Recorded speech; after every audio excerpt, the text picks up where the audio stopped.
How does JWT authentication work for web security? Imagine a secret pass that lets you into a building without needing to show your ID every time.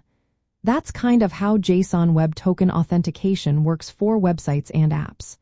When you log in, the server creates a special token that proves who you are. This token is like a digital passport, and it's signed to make sure no one can fake it. The process starts when you enter your username and password on a website or app. The server checks if your credentials are correct. If they are, it creates a JSON Web Token. This token has 3 parts: a header, a payload, and a signature. The header tells what kind of token it is and how it's signed. The payload contains information about you, like your user ID, roles, or when the token expires. The signature is made by combining the header and payload with a secret key or a private key, then signing it with a cryptographic algorithm. This signature makes sure the token hasn't been changed or tampered with. Once the server makes the token, it sends it back to your device. You then store this token securely, usually in memory or in a secure cookie. You want to avoid storing it in places like local storage because that can be more vulnerable to attacks. When you want to access protected parts of the website or app, your device includes the token in the HTTP request header.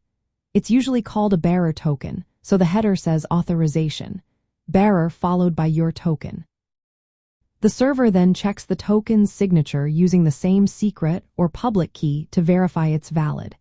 It also checks if the token has expired.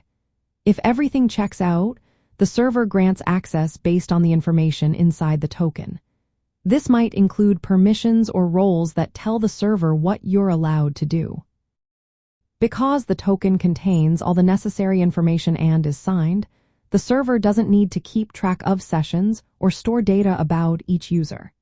This makes it easier to scale applications and reduces server load. It's especially useful for modern applications that use APIs or microservices, where quick and secure authentication is needed.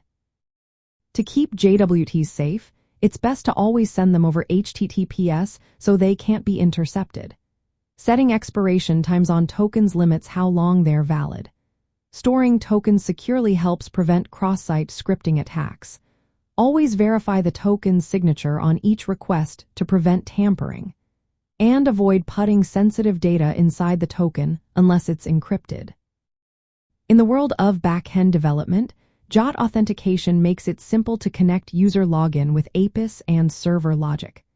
It allows for stateless sessions, which means less database work for each request. It also supports single sign-on, letting users log in once and access multiple services without signing in again. Overall, JWT authentication works by packaging user identity and permissions into a signed token that clients send with each request. This method keeps things secure, fast, and easy to manage, making it a popular choice for web security and authentication today.